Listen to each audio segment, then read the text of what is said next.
Yo, yo, yo, what's up, everybody? Good morning, good day. What is going on?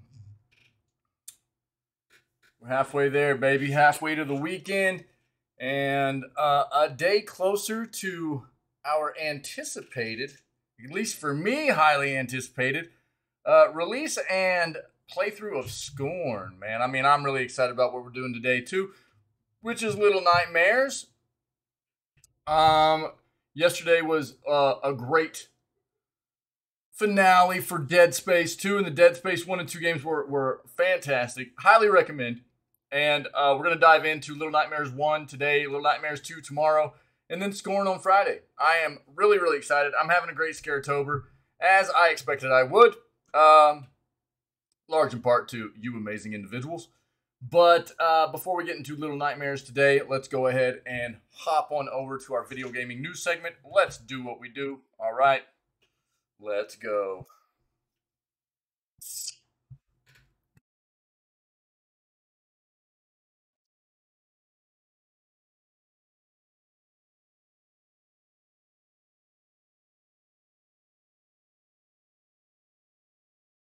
Um, see what we can find here.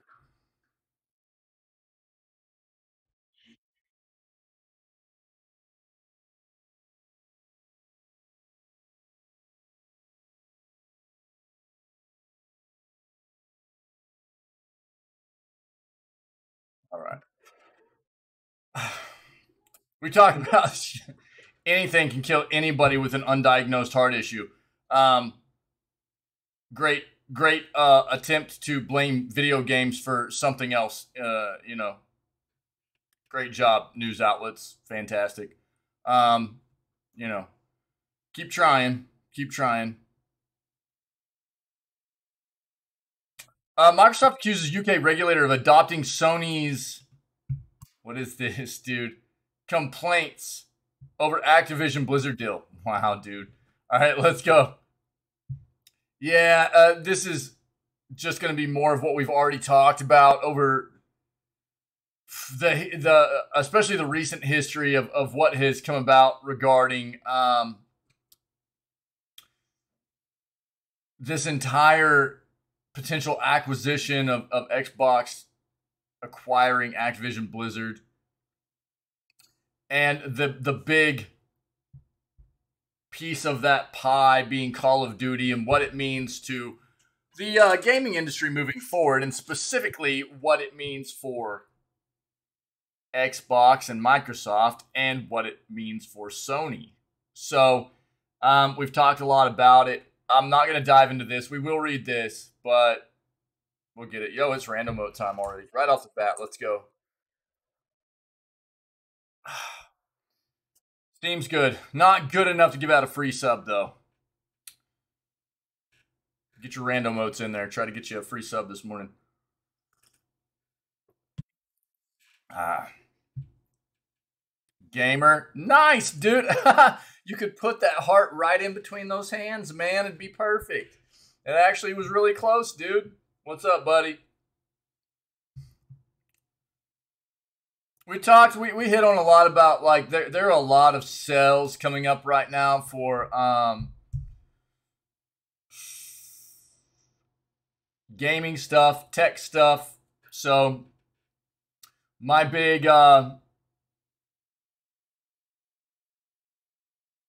advice, I think, to anybody out there that's in the market to be purchasing anything for themselves or anybody else, because there's a lot of gift purchasing at this time of the year as well, in anticipation of the end of the year, holiday seasons, and things like that. So, Trophy Hunting Metro. Sick, dude. Nice. Good luck, buddy. Good luck. Um, my big advice for everybody is find a good site that gives you a consensus show of where some of the better sales are happening for whatever you're in the market to buy. One of the sites that I use a lot is Slick Deals. Okay, I'll throw it out here real quick for you. I promote it. Slickdeals.net. Um, Community driven site.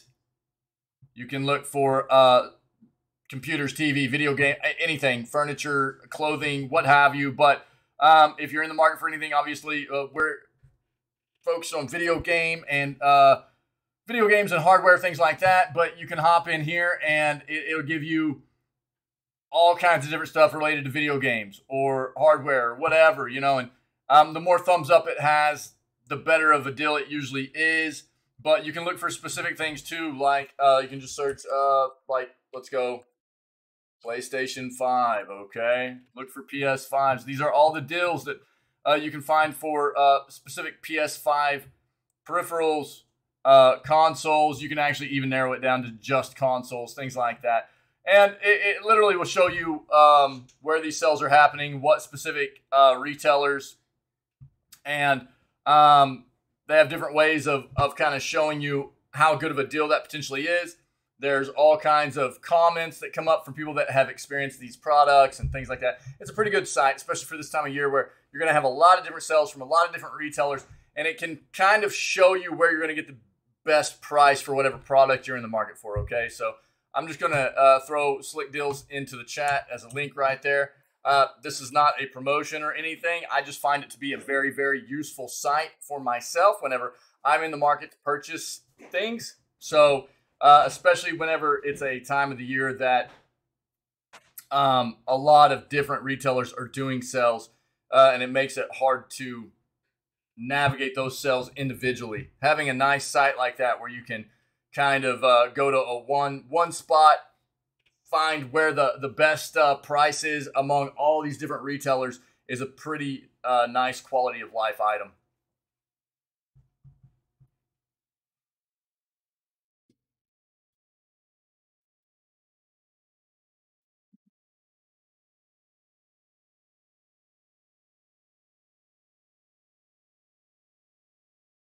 You know what? Let's do that. Let's go. Um, Overwatch 2's technical issues continue. Feels bad.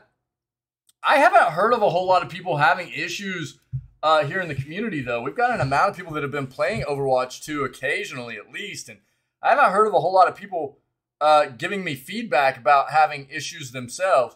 I've seen a lot of reports in our news segments stating that Overwatch 2 has been having a lot of issues. But overall, from the feedback I've been having from community members playing the game, I haven't been getting that same kind of feedback from them. So I don't know.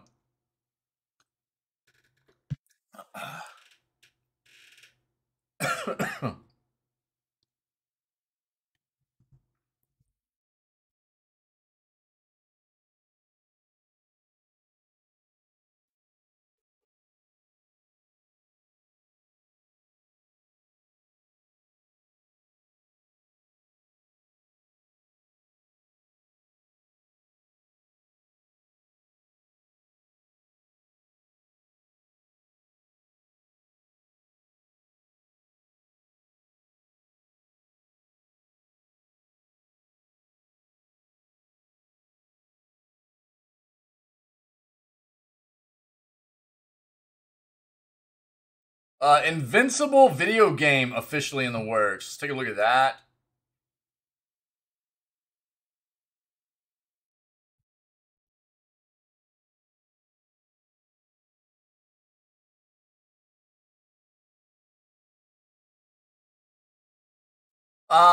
We haven't necessarily heard in a few weeks, at least.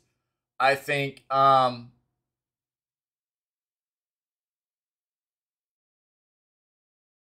anything new that was coming to Netflix. And look, we're talking, they are supposed to be dropping about roughly 20 more games between now and the end of the year on their platform. So let's see if this is anything new we haven't heard of yet. Lots of Amazon Prime, they got another Amazon Prime Day deal coming up. Again, be careful. Not that Amazon Prime Days don't have some decent deals potentially, but Black Friday is coming up. Black Friday is going to be, happen towards the end of November, and there are a lot of really good online sales that happen normally during that time. And it's actually turned from just being Black Friday, which was normally just like a single day of incredible sales, to being more like a half a week to a week long of pretty decent sales that happen every day. And you know, Amazon's probably trying to get ahead of the game here, having another Prime Day sale to try and get people to buy some of those things at a decent price, as opposed to the price that you could potentially get them for at the end of next month. So, I mean, if you find a deal that you think is just awesome, then hop on it. But keep in mind the fact that there are some really good deals coming at the end of next month, and you might be better off holding off until that time frame to start making some purchases. Two unreleased Nintendo games surface, like Nintendo Entertainment System games surface on eBay. Let's take a look at that real quick.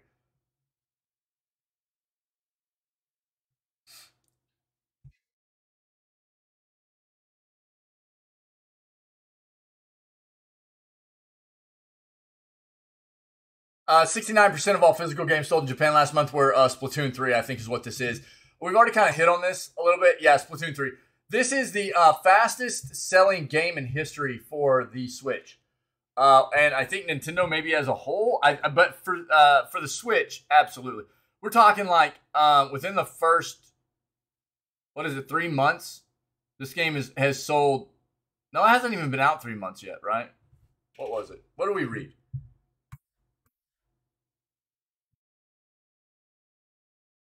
First 3 weeks, excuse me. Yeah, I was going to say it's been like roughly a month.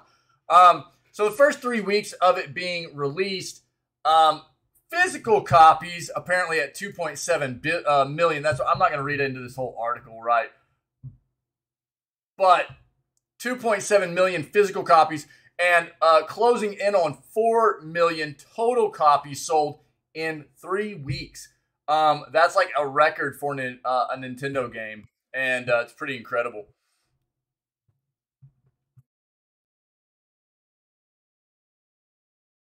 We talked about this yesterday as well. It has been noted that Xbox has been working on a streaming device outside of their main console, the Xbox, right? They've been working on a device for cloud streaming. That you don't need a console, an Xbox console for or anything like that. And it will also, give you the capabilities to utilize most of your mainstream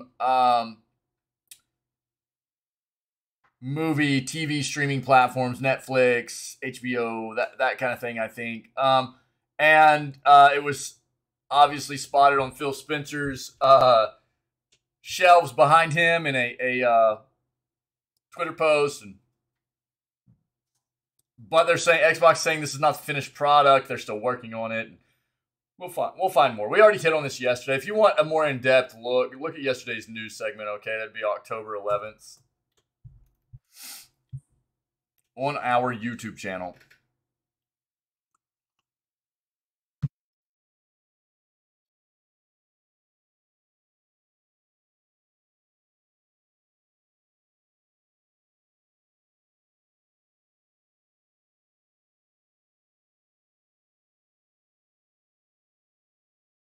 We still don't really know anything about that device either. I mean, just in case you're wondering, that we don't know any specs about what the hardware is, anything like that, all the capabilities or anything. So we're still waiting for more news from Microsoft and Xbox in regards to exactly what that device is going to be and its capabilities, okay?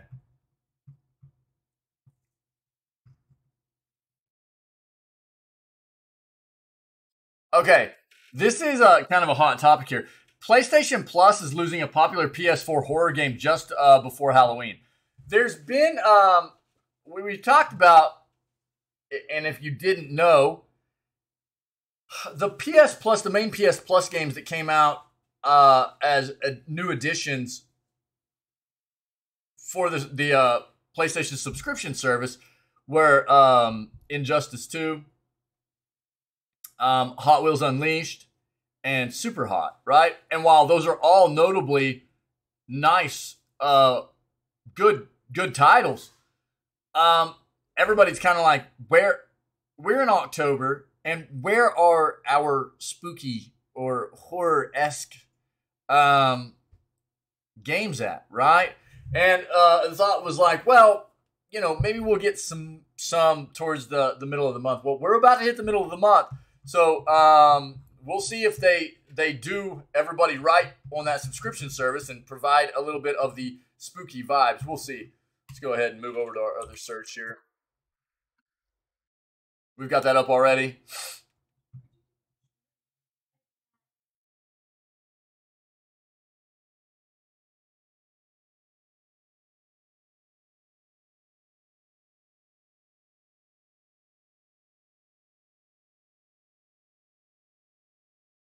Okay. We're gonna take a look at this if we can. Is Bloomberg one of those sites? God. I'm not gonna be able to read this, unfortunately.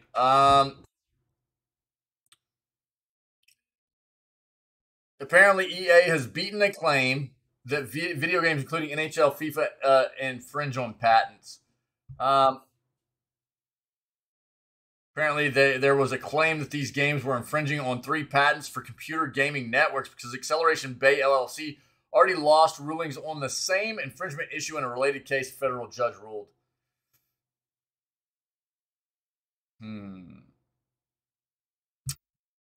Interesting.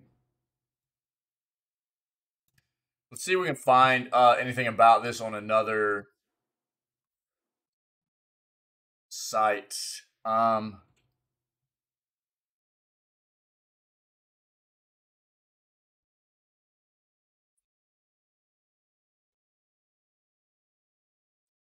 Not looking good.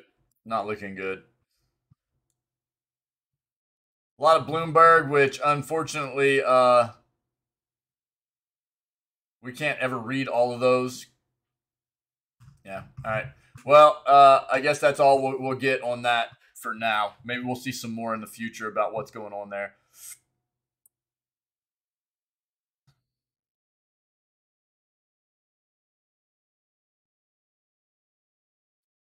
Wow. Okay. So the Meta Quest Pro will cost you $1,500. Take a look at that.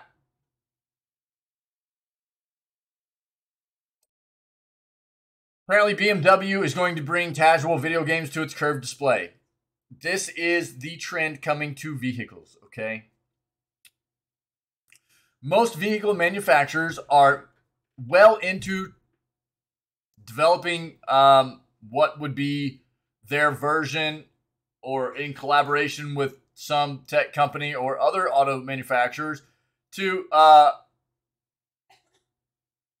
at some point in the future, have legitimate driverless cars, vehicles, you know? And along with that means more entertainment being ingrained within the vehicles themselves. And naturally, video games being a big part of that.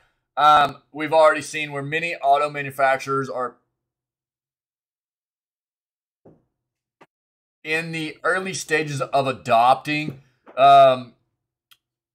putting video games into their cars, their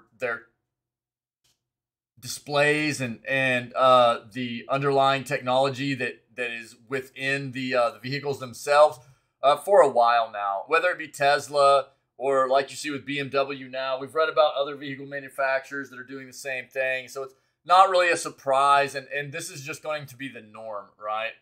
It just is. We've even seen where Warner Brothers has these patents that they've submitted for very in-depth video game technology to be utilized by apparently various different automakers with throughout vehicles and stuff. So it's coming, man. It just is what it is.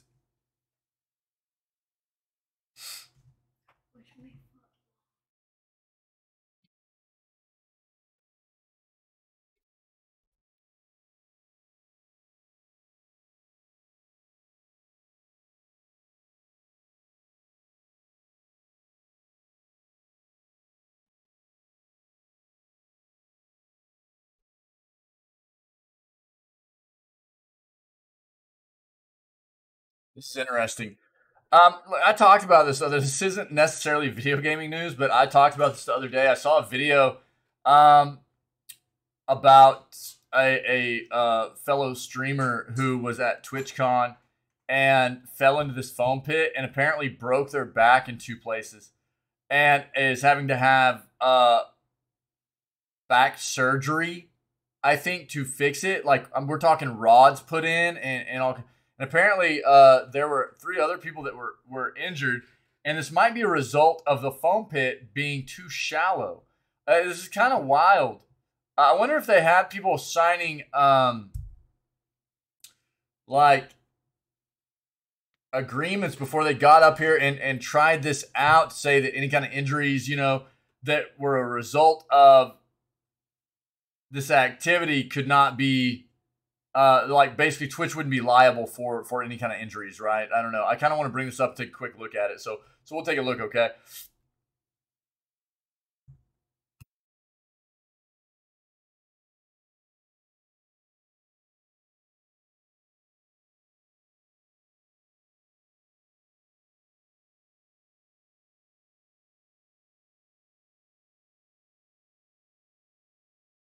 PS5 gets great news for future availability. It's already become more widely available.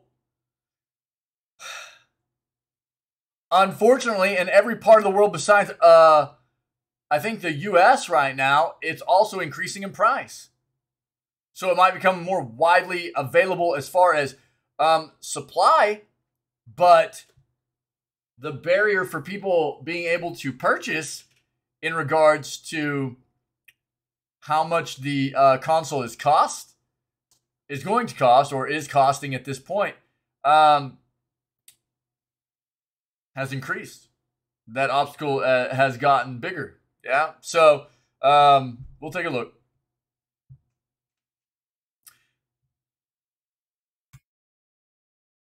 Best Buy flash sale features hundreds of games and much more. We'll take a quick look at that too. I didn't mean to click on that. I fat clicked it, but we'll take a quick look. We've looked at some of the Amazon stuff yesterday, so we'll go ahead and take a look at what Best Buy might have going on. See if we can get some people some deals. Looks like Marvel Midnight Suns has revealed their Nico Minoru trailer. We haven't seen any of the gameplay of that character yet, so let's take a look at that.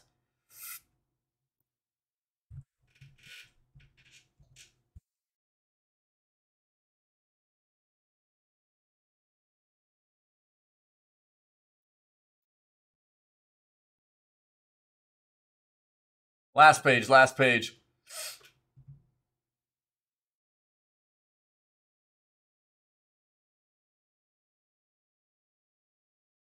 Xbox Game Pass leak reveals availability of major 2023, probably like day one releases or something. We'll take a look at that.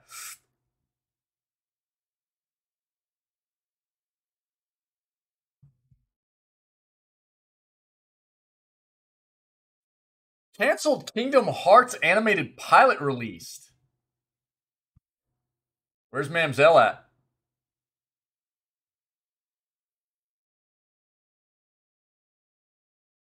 Looks like League of Legends World Championship has disabled a character potentially. Orianna until further notice.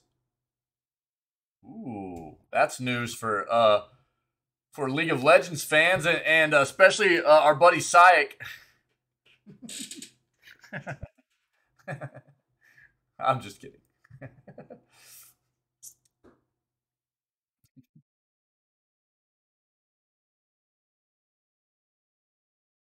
Looks like EA's PGA Tour golf game is going to be a next-gen only game. That's about all we need to know there.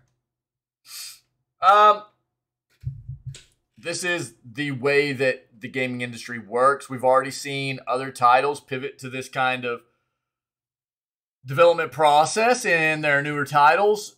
Not that everybody is at this point, but it's going to continue to trend this way. The newer consoles have been out for what? Dude, how long now? How long is are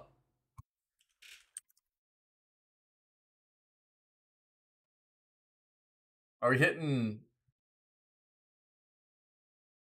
2 years? Yeah, I was getting ready to say it's been about 2 years. We're coming up on it very close. Released November 12th, 2020. So we're about to hit 2 years at this point. Like, I mean, the lifespan of a console has averaged at about 5 to 6 years, roughly, normally. And so when you take a look at it in that perspective, another year into the PS5, we're going to be halfway through that, or a year through another year, and we'll be by halfway probably through PS5 and Xbox Series X and S's lifespan.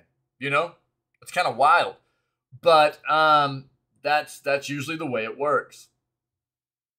And in regards to that,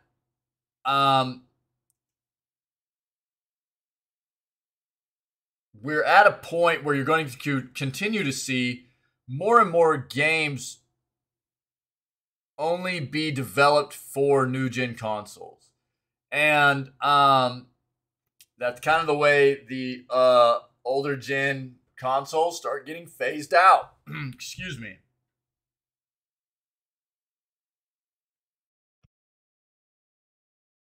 So, and then it's kind of like a cyclical kind of effect that happens when, you know, somewhere between, you know, 4 and 5 years of the PS5 and or the current gen consoles, let's just say that the current gen consoles being out, we'll start getting news about the new generation of consoles coming out that are coming after what we have now, and this whole, you know, thing will start over where games will be made for both, and then they'll slowly be phased into the new, just being created for the new console, and it'll be that whole process over again. Steam Database now lets you check what games are coming up. Cool. Sonic Frontiers reveals free Monster Hunter DLC.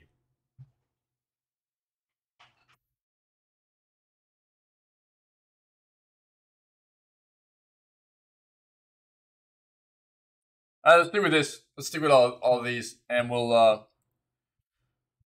This will be what we get into for the news today, and then we'll get into Little Nightmares. Cool, cool, cool. Steam Database now lets you check what games are coming up. Steam Database has recently added a feature that allows you to scroll through the weeks of the year to check which games will be launching during that time frame. This is an excellent feature that will help you keep track of upcoming releases for your own enjoyment and as gifts for friends and family. It's a wonder Steam hasn't added this function already. Mentioned on Twitter, this new feature will allow you to search through each week of the year to see which games will be launching. A quick look at the site shows that a truly staggering amount of games comes out each and every day. Yeah, absolutely. As well as listing which games come out on which day in each specific week of the year. Steam Database also plays the game's trailer and shows details such as publisher, developer, and followers. It's a great resource for you if you're ever stuck on what to play or need something to look forward to. You can also see what games have come out in previous weeks and months, filter the games by various tags, and display the cost in many different currencies. You can also hide games with fewer than 1,000 followers if you're a monster who hates discovering new things for yourself. In other Steam news, a recent job listing has confirmed the existence of Valve's new VR headset. There's been no official announcement or release date, but the job description is one for a VR headset, and several leaks and insider tips have pointed towards a new VR headset from the company for a while now. It's good news as the original Half-Life will get a VR mod later this month. You can now wield that crowbar in your own two hands. There's also an official roguelite Half-Life game coming to Steam later this year. This is what I would hope to see. Valve has historically, done a pretty solid job with their hardware. Um, and I mean, if you're not aware, Valve does have their own VR, right? Oh God, what's the easiest way to find this? Let's go.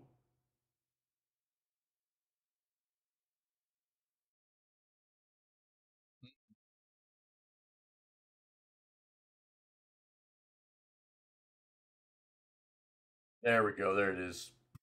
I knew it was in here somewhere. There we go. So, this is what Valve currently has as their VR stuff, right? Um,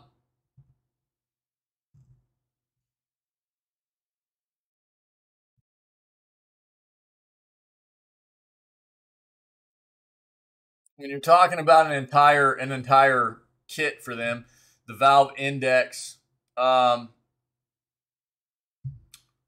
you're talking about $1,000. Yeah, and this is something that has been released since 2019. Review wise, do they even have reviews on here for it? Really? Wait, wait, wait. Oh, that's kind of wild. Hold on.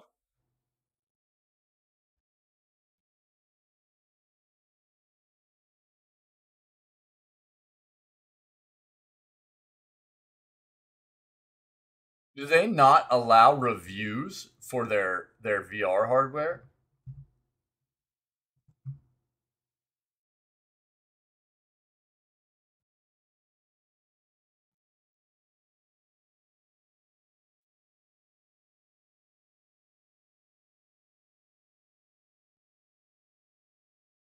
That's kind of weird. Anyways, I think this is the big thing to take away. Okay, one of the reasons why so many people that have gotten into the VR space right now are using a Quest headset is because of the price point and the quality of that hardware. Even though I'm actually terrified of that company. I am not a fan of Meta or Facebook, whatever you want to call that company. You call them Sweet Baby Rays. I don't care. That company is terrifying, and I'm not a fan of them. They have created a pretty solid quality VR headset at a nice entry point price wise, which we're talking. I think it's around somewhere between $400 and $500, right? Which is very hard for these other companies to compete with. You see this like $1,000 price point, stuff like that. Which I mean, if you're just looking for the headset, you're talking 500. But if you actually want controllers, you want the entire kit. It's $1,000, man. And I think that to be competitive with what Meta is doing, and of course we've got another article up, and we'll read about this next. Show you right here. The we kind of got segued into into the next article here. You can see that Meta's Quest Pro is going to cost as much as a new PS5, Xbox, and Quest 2 combined. See, their new VR headset is going to be very pricey. We're talking like $1,500 right? But that's what the HTC Vive costs as well. But there's something to be said for the fact that Meta actually provides these different price points for having different sets to get people into the VR experience, where a lot of these other hardware manufacturers for notable VR hardware don't have that. It's like they've got one thing for you to buy into, and it's quite often very pricey, which I think is why Meta has become the norm, or the Quest has become the norm for people to get into the VR world with headsets. And especially for somebody like me that is not a fan of supporting that company, it feels very bad to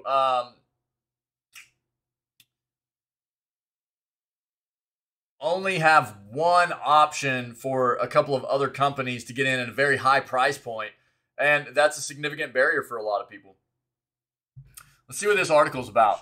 Meta's Quest Pro costs as much as a new PS5, Xbox, and Quest 2 combined. If there were any doubts that Meta's virtual reality experimentation would prioritize workplace productivity over games, they vanished Tuesday when the company revealed the price of its latest VR headset, the Quest Pro, is $1,500. No, that's not a typo. For nearly the same price as one Quest Pro, consumers could purchase a PS5, Xbox Series X, and a Quest 2 VR headset. That's 3 high-end gaming platforms. A gamer could buy 4 of the newest Nintendo Switch OLED models.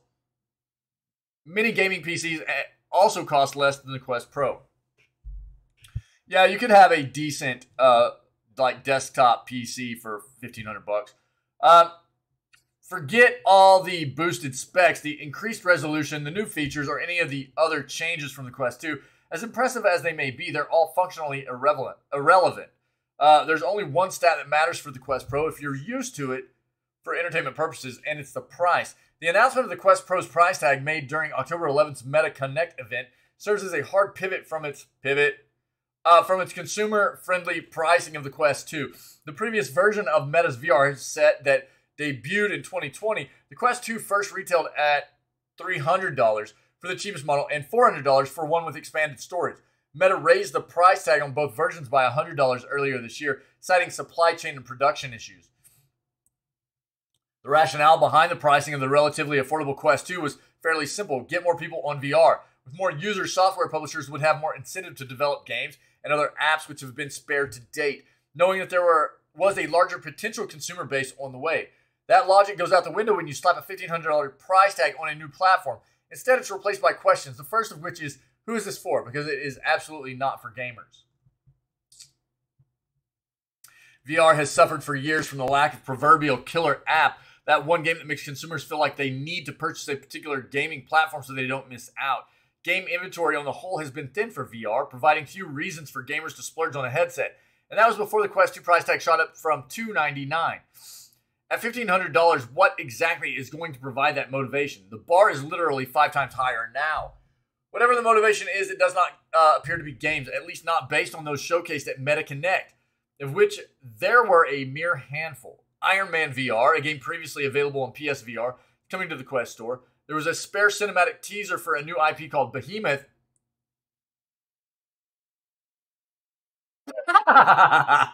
Wick, what's up, dude? You're wild, dude. How are you, man? By Skydance, Behemoth by Skydance, the developer behind The Walking Dead, Saints and Sinners, which also touted new content. Population 1, the VR Battle Royale title, is getting a sandbox mode allowing players to create their own maps.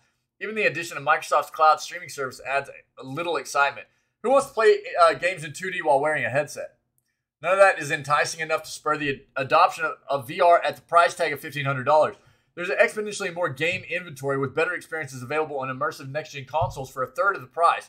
Oh, and by the way, a new VR headset from PlayStation, the PSVR 2, is coming soon. Price for the PSVR 2 has not yet been announced. The original PSVR device launched at $400. So again, who's going to buy the Meta Quest Pro? My guess, Meta is bypassing individual consumers to focus on companies instead. I think so. If you think of the Quest Pro through the lens of a work productivity device, one that is purchased by corporations for its employees, pre-packed with productivity and collaborative software, instead of as an entertainment platform, price becomes a little easier to understand. Meta is positioning the construction of the metaverse around corporate functionality. So what will happen to the other elements of Meta's VR ecosystem if it's mainly framing the Quest Pro as a new age office computer? Meta also touted the health and fitness applications available on the Quest. Are people going to sink $1,500 into a headset alongside a monthly subscription to apps like Supernatural? Or are they just going to buy a Peloton instead of sweating all over their headset metaverse meeting room? Setting aside whether Meta can successfully construct the metaverse, the impact of its decision to significantly increase the price point for its premier VR headset will be worth monitoring in the months ahead. Previously, it seemed as though Meta was throwing open wide the doors to its virtual worlds by enticing consumers with access to VR for a few $100s. Felt like VR could finally achieve the kind of critical mass that would entice both new users and new developers to create for the platform.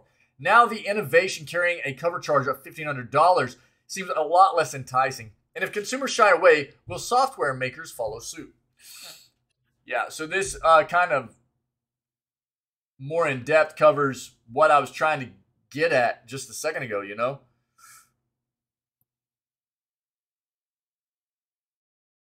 Wait, what? What?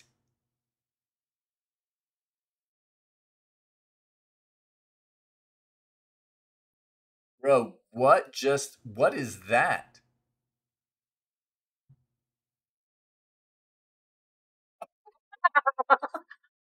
You're not Santa. You sit on a throne of lies. You smell like beef and cheese.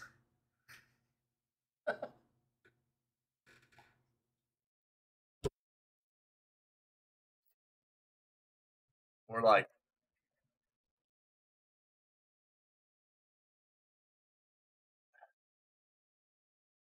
that, dude.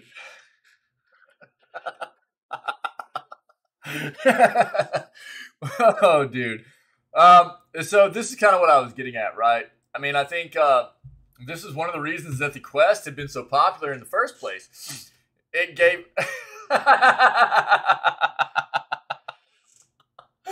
It gave yo, dude, one of my favorite shirts that I've ever had in my entire life.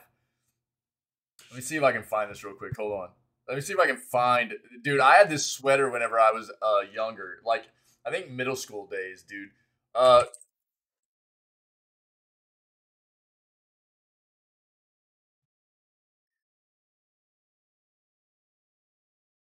and I loved it, dude. Um,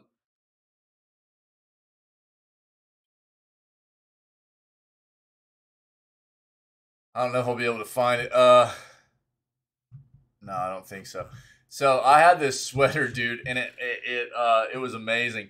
Um, and it had like it was red. It had like a picture of Santa Claus on it, it had like little pieces of candy, and written on it, it said, "Good girls get candy, bad girls get me."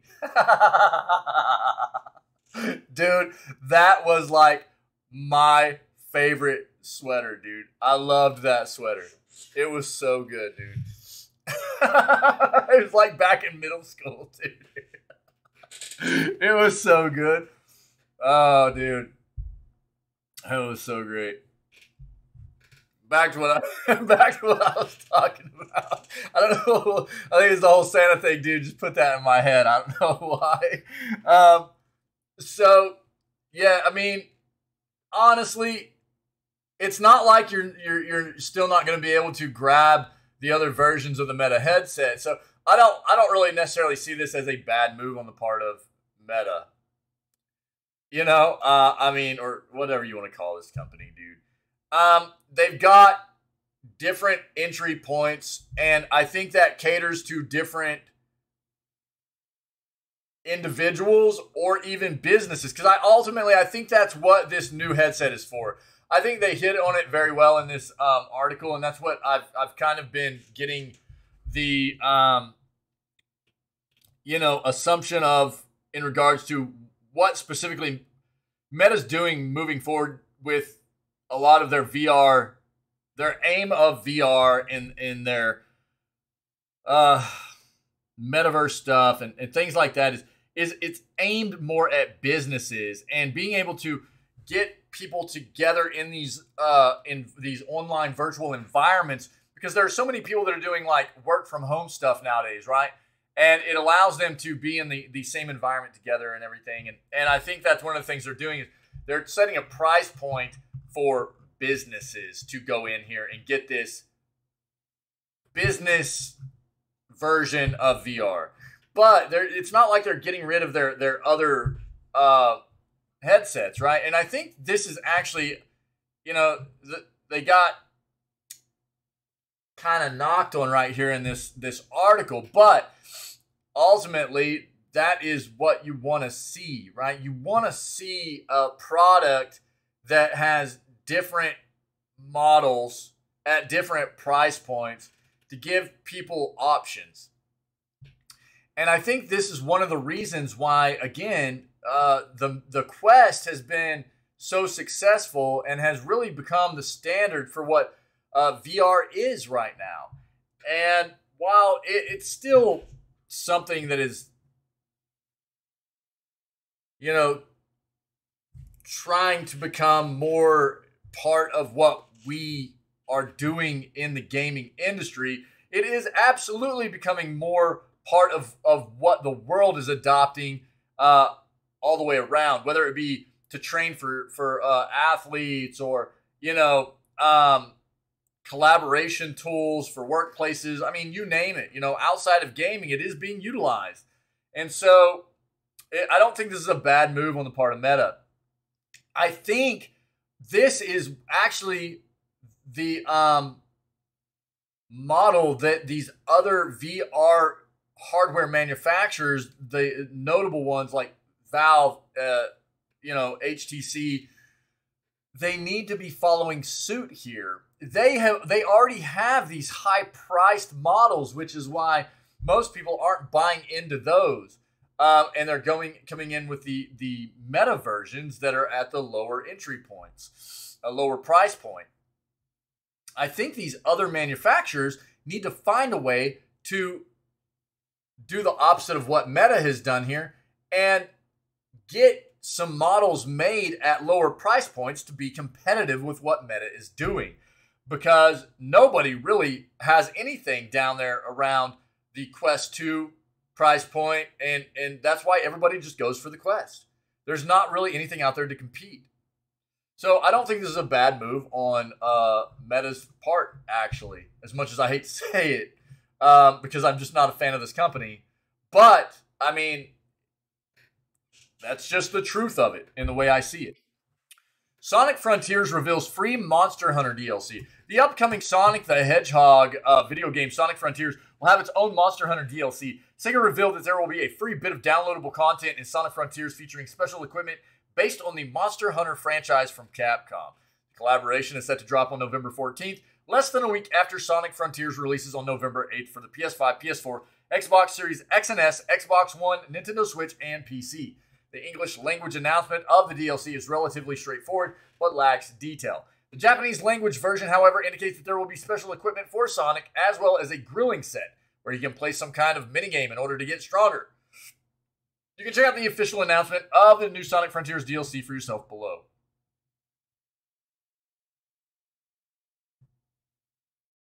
Now that we're friends again, is it okay if I pet you? Dude. Thanks, dude. What's up, buddy?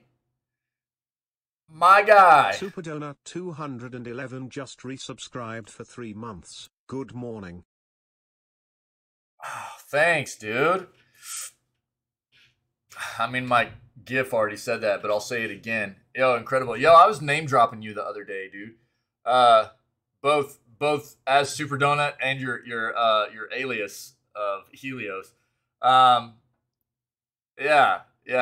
Talking about your pixel art and stuff.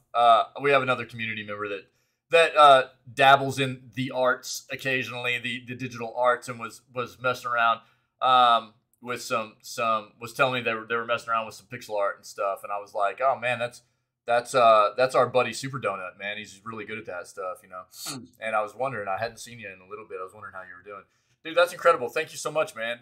Much appreciated, dude. How you been, man? How you been?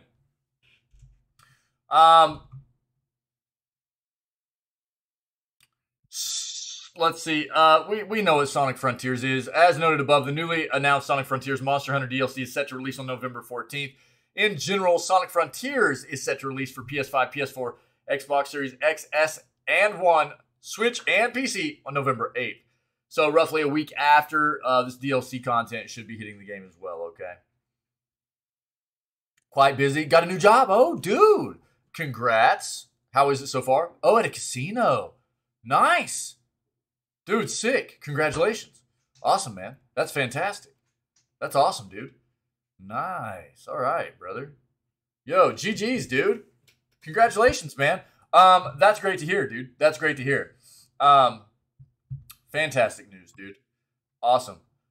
More money, less problems. That's the way that works, right?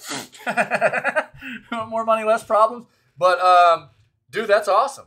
Are you Oh, dude, no way. I'd be so fat, bro. I mean, I already am, but that's incredible, man. That's incredible. Um, oh, that'd be so dangerous for me, dude. Even if it was cheap, I probably wouldn't have any paycheck, dude. Even if it is cheap, I wouldn't have any paycheck. I've literally said, I'm pretty frugal and I'm not big on like wasting money and stuff. $2 for a double cheese? What?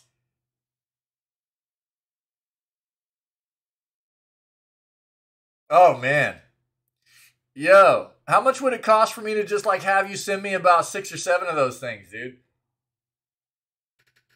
I'm sure they'll be fine in the mail. They'll be fine, right? That's incredible, dude. That's awesome, man. Wow, dude. Yo, that's great. I hope it continues to go well. Can't take them to go, bruh. I'll take them to go in my belly, dude. I be eating so many cheeseburgers, bro. I bet they make all kinds of good food too. Oh, that's nice, dude. Super dangerous. Yeah, cool. It's really good to see you, man. Thanks again for the resub.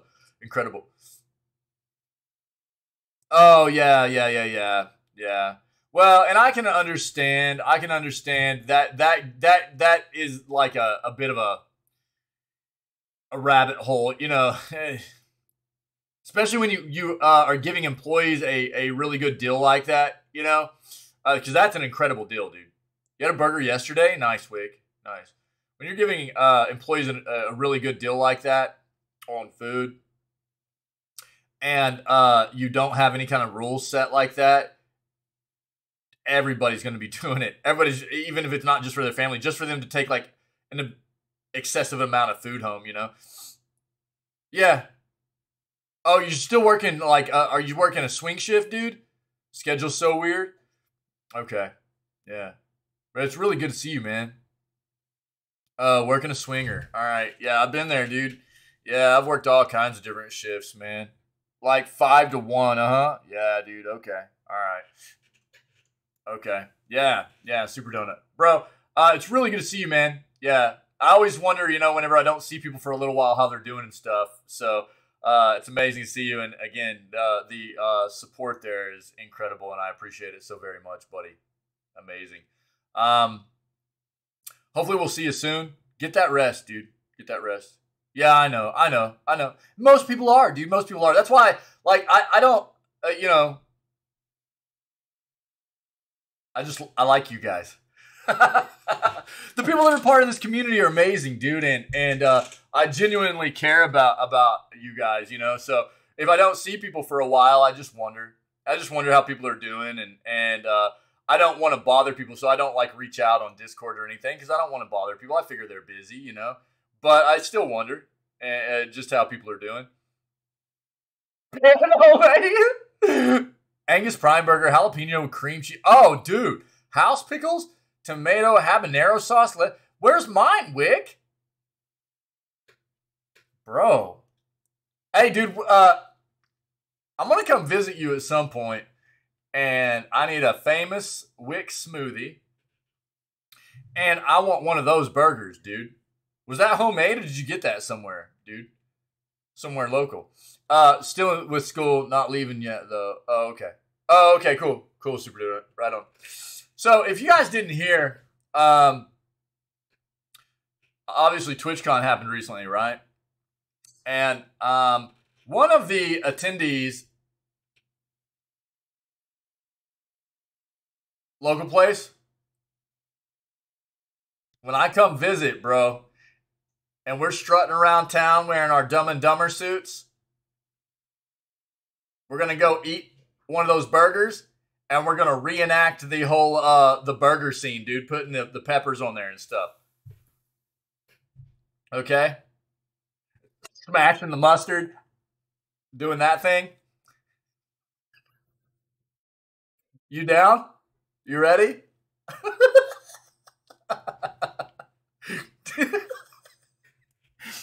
You ready for it, dude? I only saw a real brief moment of the clip. I wasn't able to pay very much attention, but we're gonna watch it real quick.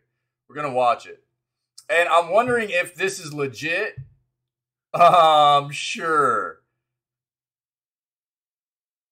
You first? Okay. All right. Ghost peppers, though, right? Now let's watch this and see. Because here's the thing. I did see it. She did appear hurt. From what I saw initially, but I want to watch it again and pay more, closer attention. And I want to know if this is, legit. Did she legit get hurt? You said the video is ridiculous. Because it doesn't look like something that should... Look, man, there's freak stuff that happened. The fact of the matter is, she could have already had some kind of underlying back injury, and just this weird fall or whatever could have just...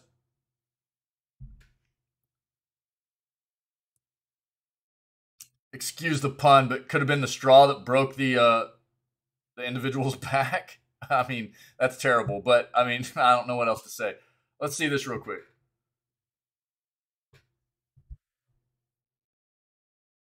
From what I heard, it was like she's saying, or this individual is saying that back has been broken in like two parts, going to require surgery with like rods put in and stuff. And my big question is, like, if this is a legit injury, what's going on here, dude? Yo, will you play this, please? And is this, you know what? Dude, whatever.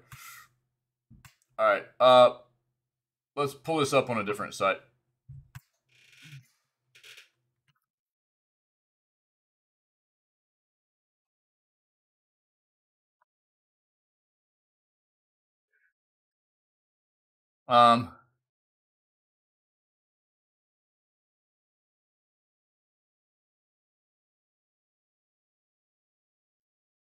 Kotaku, let's look at it on Kotaku. Do they not have the video? Oh, yeah.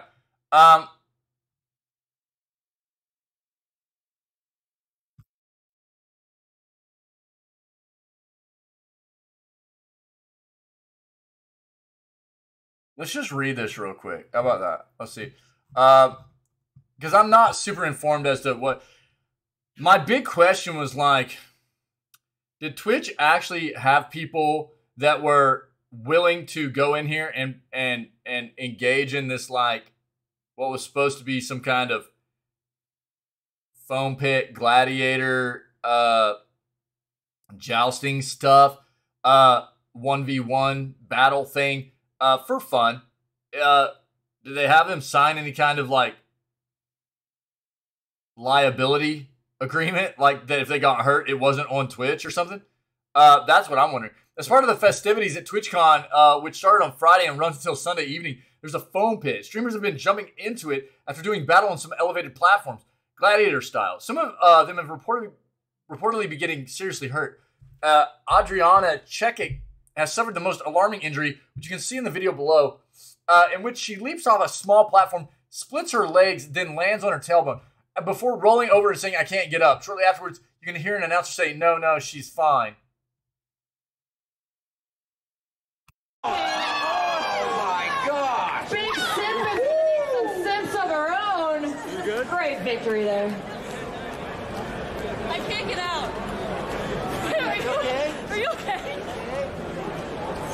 She's held down by the Pitbull medic. Gravity. No, she's fine. All right, we'll make sure she's okay. Get her out of the pit. Landed on her tailbone. Yeah. Now she lives in the pit now, kind of thing. All right, hold on. I'm gonna blow this up. Hold on. Sorry. Let's take a look at this again. Yeah, that's what I heard. I heard she broke her back in like 2 to 3 places. It's gonna require like surgery, rods put in her back and stuff. I can't get out. Are you okay? She's held down by the Pitbull medic. Gravity. No, she's fine. All right, we'll make sure she's okay. Get her out of the pit. Landed on her tailbone. Yeah. Not ideal, no. Now she lives in the pit now. I kind of think. Huh.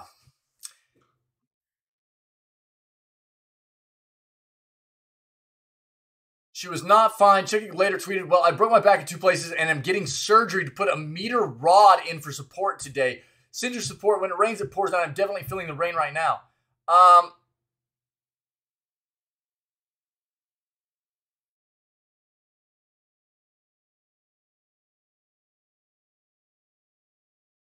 Following her injury and a call for others to come forward from her friend Eddybot, who was the other person jumping in the video above and who says she also hurt her back.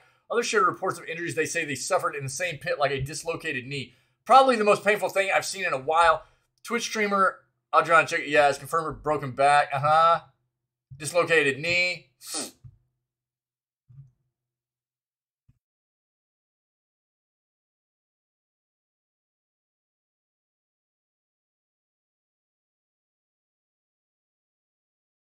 Another back injury.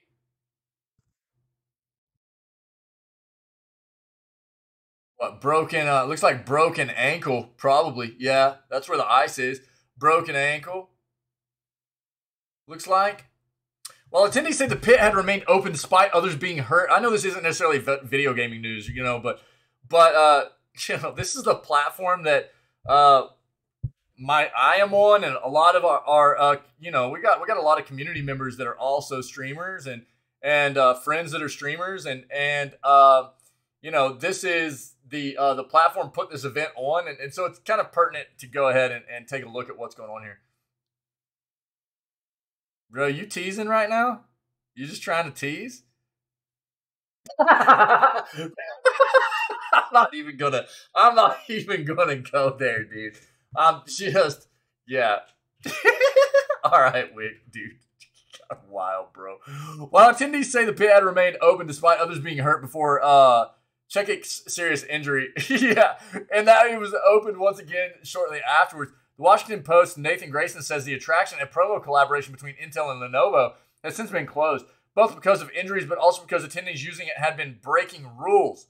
Attendees like Eddybot says a potential cause of the injuries was the shallowness of the pit. She describes it as being like 3 cubes deep, while Grayson says the pit itself goes up a little past my knee, and that it's shallow AF. That's pretty clearly visible in the video above. A foam pit is supposed to swallow you up, but these guys bounced back pretty hard and quickly after landing. Contacted Twitch for comment on the situation, and we'll update if we hear back. So this wouldn't necessarily be this wasn't Twitch's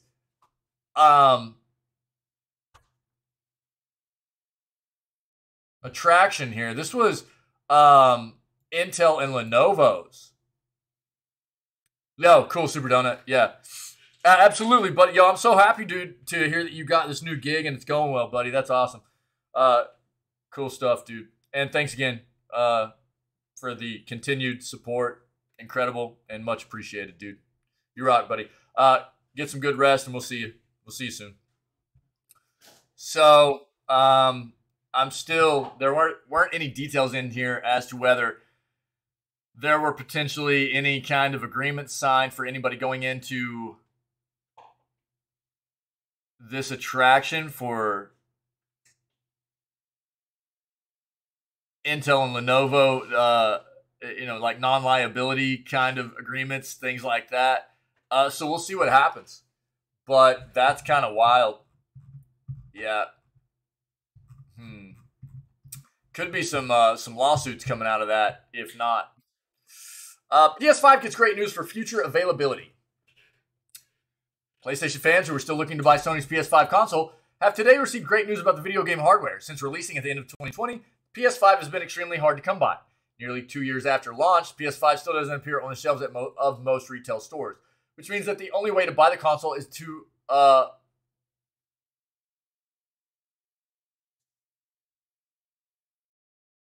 what?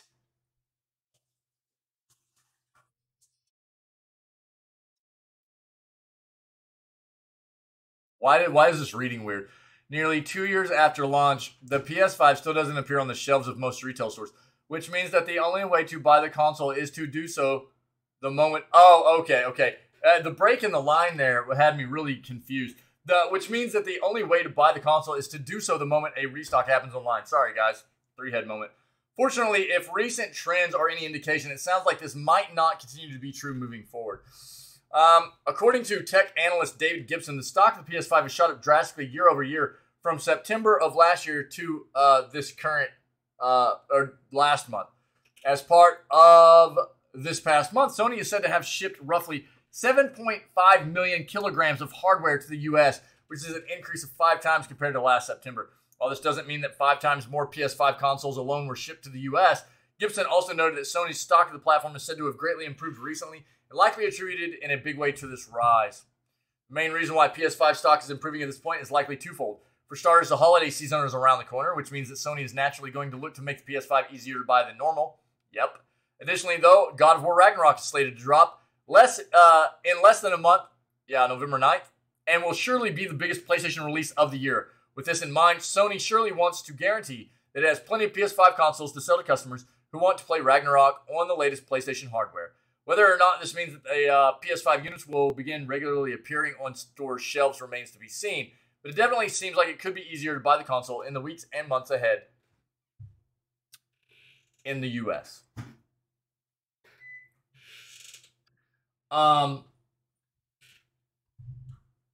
That doesn't necessarily so this is what I'm getting.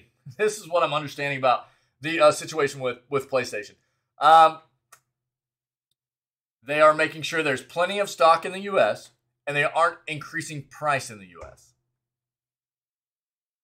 But the rest of the world, they're doing nothing that I know of to increase stock to meet demand, or to increase supply to meet demand.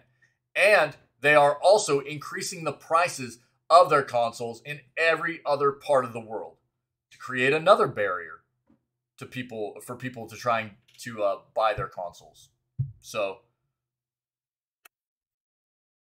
great job, PlayStation.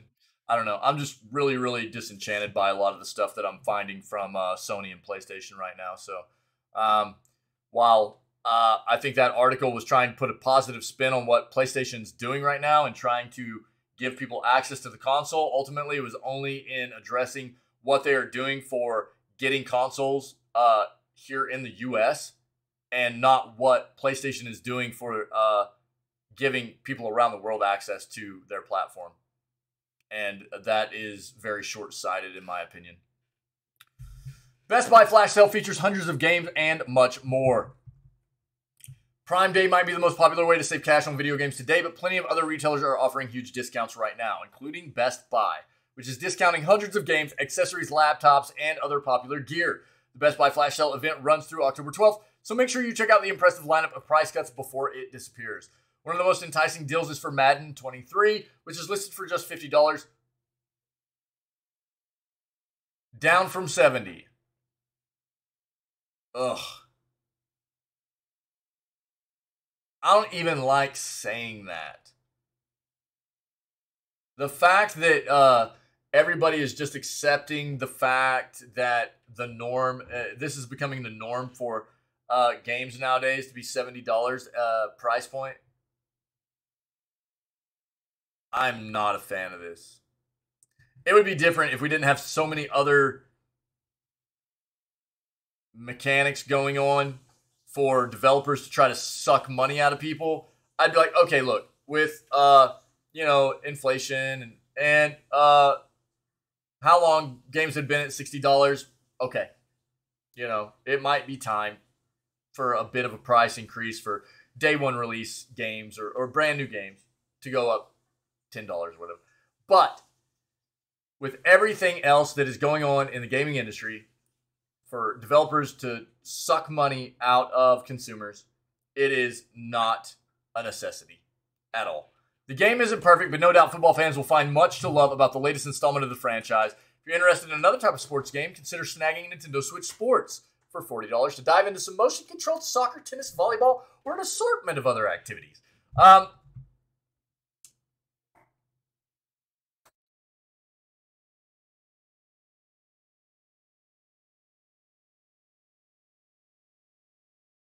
Horizon Forbidden West, $50. Arcade 1-Up Simpsons 30th Anniversary Arcade Cabinet is getting a $300 price cut. $200 price cut on MacBook Air. Best Buy catalog is overflowing with great deals right now. You'll find our favorites listed below.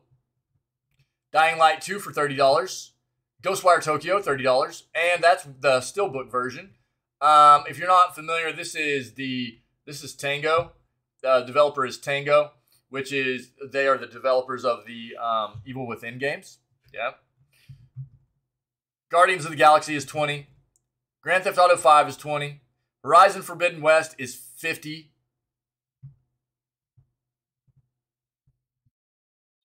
Madden, $50. Mario Kart 8 Deluxe is $50. This is so wild. This is so wild. Nintendo has always been like this, though, right? It's so wild. This is a sell, right? Mario Kart 8 Deluxe. Do you guys know how old this game is?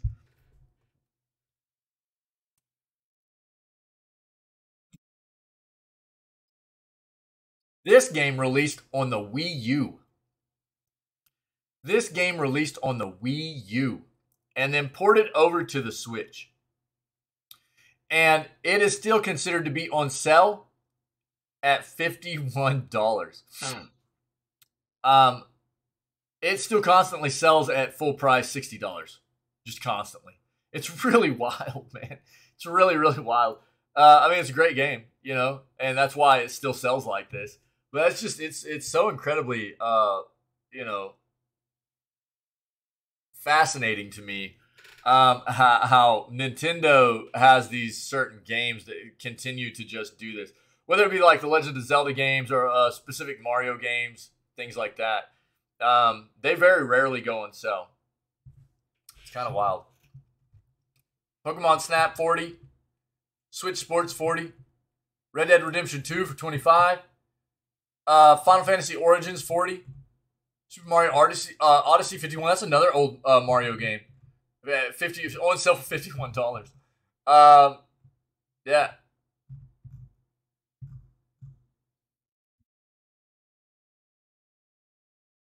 And then they've got other stuff in here. I'll link this so you guys can take a look. All right.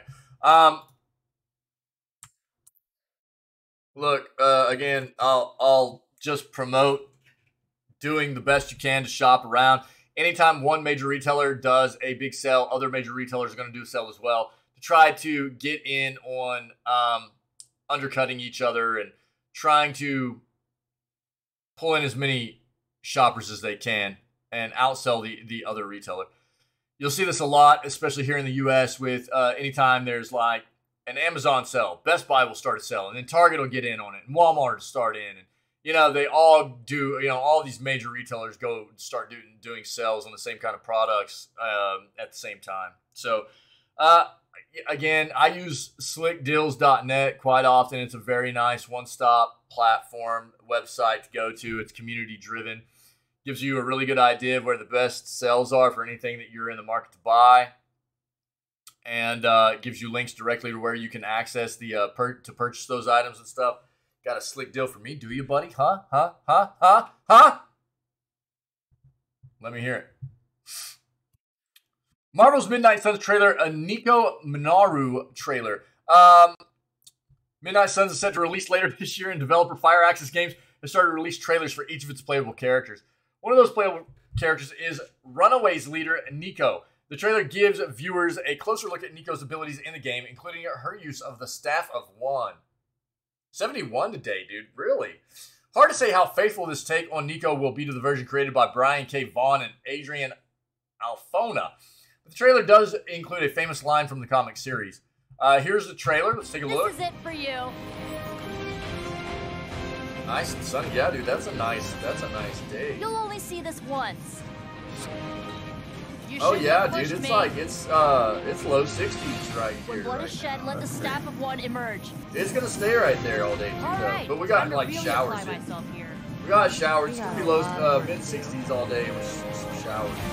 Rainy, oh baby. I love rainy days.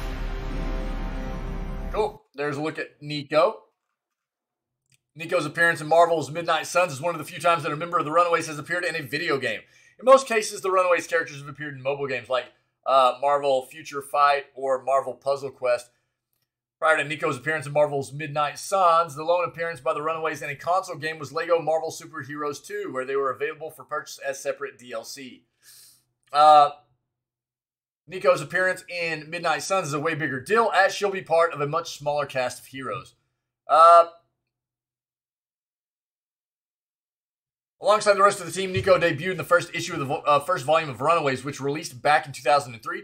The most recent volume of the comic ended back in 2021, much to the disappointment of fans. Nico is currently appearing in a comic limited series based on Marvel's Midnight Suns, but the future of the Runaways remains in question beyond that appearance.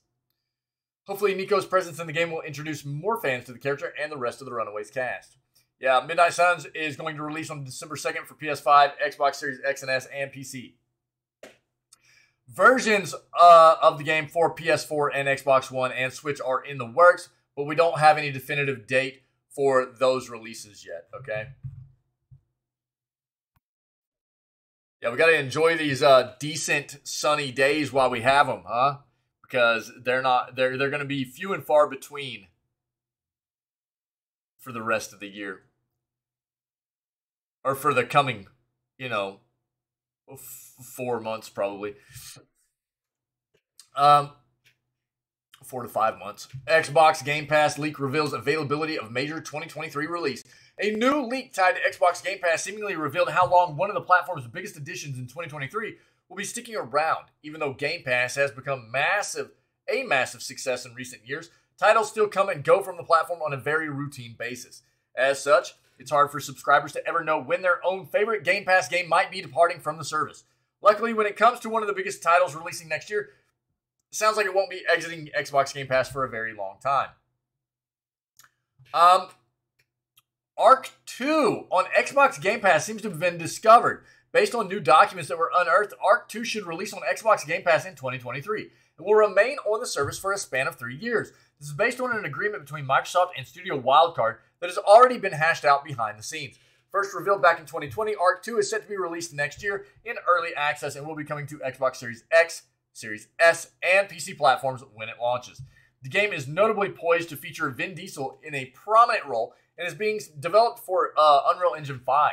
Outside of a handful of trailers for the title that have been shown off, much of Arc 2 has remained under wraps over the past couple of years, although it seems likely that this silence won't continue for much longer. Yeah. Perhaps the most interesting thing related to the Ark franchise is that the original game in the series, Ark Survival Evolved, is also planned to stay on Xbox Game Pass forever. According to these aforementioned documents, Microsoft paid a lump sum of money to prevent Ark from ever leaving Game Pass in the future. Considering that this is likely one of the most popular games that is present on Game Pass, it's not too shocking to hear that Microsoft wanted to make sure subscribers would never have to fear its absence from the service. Cool. Xbox just, again, we talk about it a lot, but Game Pass is their golden egg. It has been for a while. And they continue to do everything they can to make sure that they are providing great content, constant, new, and maintaining content for subscribers and also content to bring in new subscribers. They're very smart with it. Canceled Kingdom Hearts animated pilot released after 19 years. Last month, Seth, where's Mamzelle at? Seth Kersley revealed new information about a Kingdom Hearts animated series he worked on as an executive producer back in 2003. Disney did not go forward with the series, but an unfinished animatic was produced, and Kersley held onto it for the better part of 2 decades. Kersley previously hinted that he would try to release the animatic online, and he has now fulfilled that promise. The animatic is just over 11 minutes in length, and it uses the majority of that time to establish characters like Sora, Riku, and Carrie, as well as their relationships with Disney characters like Donald and Goofy. The animatic can be found in the video embedded below. Fans of the Kingdom Hearts games will be happy to hear mostly familiar voices in the animatic. Hayden Panettiere, is it Panettiere? I can't ever remember how to pronounce that last name. And David Gallagher were set to reprise their roles as Carrie and Riku, respectively, though Sora is not voiced by Haley Joel Osment. Instead, actor Bobby Edner can be heard in the newly released video. According to Kersley, Osment had a scheduling conflict that would have prohibited him from appearing as Sora. After all these years, it's pretty strange hearing a different voice actor in the role. Since the animatics release has not been authorized by Disney, it's unclear if it will remain on YouTube or if it might be hit by a copyright claim. That's what I was worried about.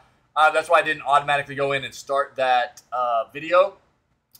Kersley makes it clear in the YouTube listing that he does not own the work or seek to profit off it. His sole motivation for releasing the animatic has always been that he's proud of the work. Kersley was in a near-fatal car accident earlier in the year, and stated that he would have been bummed if no one ever got to see this thing he helped create. Reception to the animatic's release has been overwhelmingly positive so far, and many fans are just happy to catch a glimpse at what might have been. Okay, so I'm not going to watch this in the news segment because ultimately this is something that could end up getting DMCA'd by Disney. But what I will do is I'll link this for you guys. That way you can take a look and on your own and get a taste of what this potentially could have been. Okay? League of Legends World Championships disables Orianna until further notice.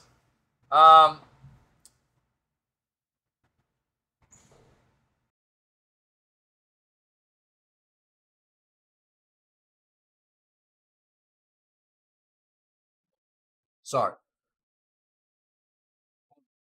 League of Legends champion Orianna has been disabled from this year's League of Legends World Championships until further notice due to a serious bug.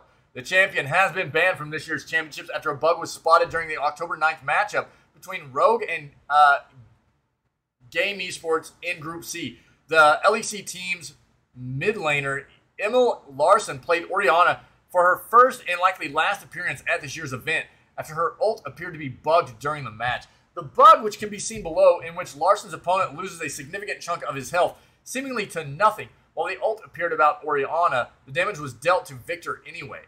While Rogue's victory stands, Riot Games has issued a statement to ensure this bug does not repeat itself and affect any other matches. Oh, that feels terrible for that other team. Let's take a quick look.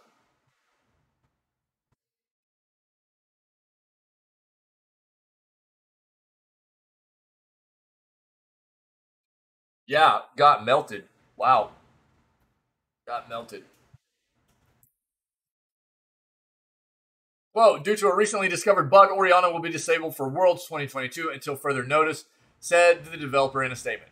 However, this bug isn't necessarily as new as Riot seems to imply. As noted by Esports, the bug was likely first spotted by League of Legends community member and notorious bug hunter Vandril, who pointed out this bug in a video uploaded October 3rd. According to Vandril, the bug is triggered when Orianna uses her command Protect ability to shield an ally and then immediately uses her command Shockwave, causing her ult to appear around Orianna while still dealing damage to her enemy.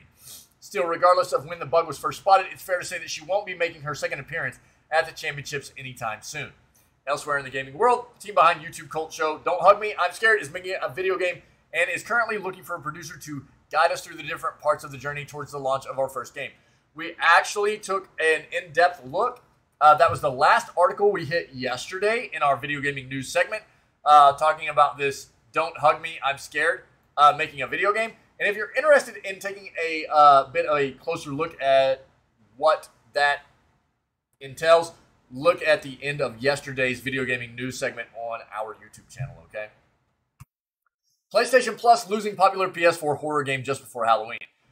PS Plus is about to lose one of its best horror games from PS4 just before Halloween arrives. When Sony revamped PS Plus earlier in 2022, it added an expansive library of titles from PS4, PS5, and other PlayStation platforms for subscribers to play.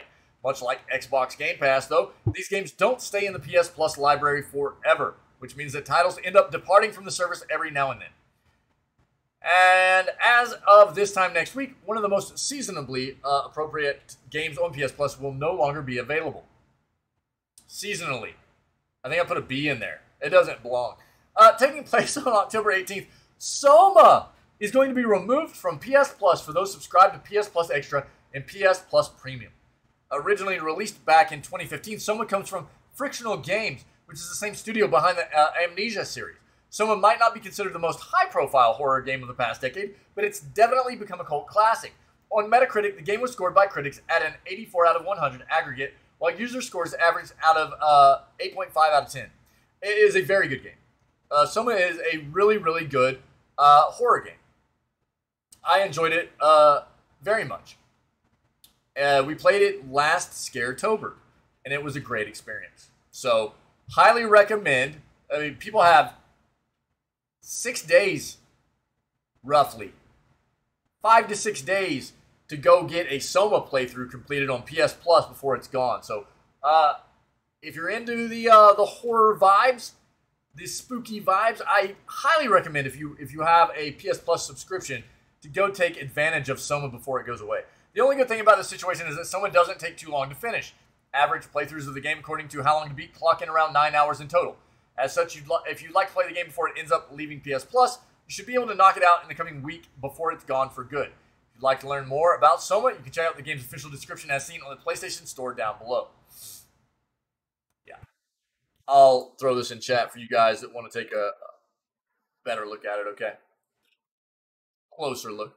Latest gaming news, Overwatch 2 technical issues continue to devastate while an upcoming video game announcement comes from an unlikely source.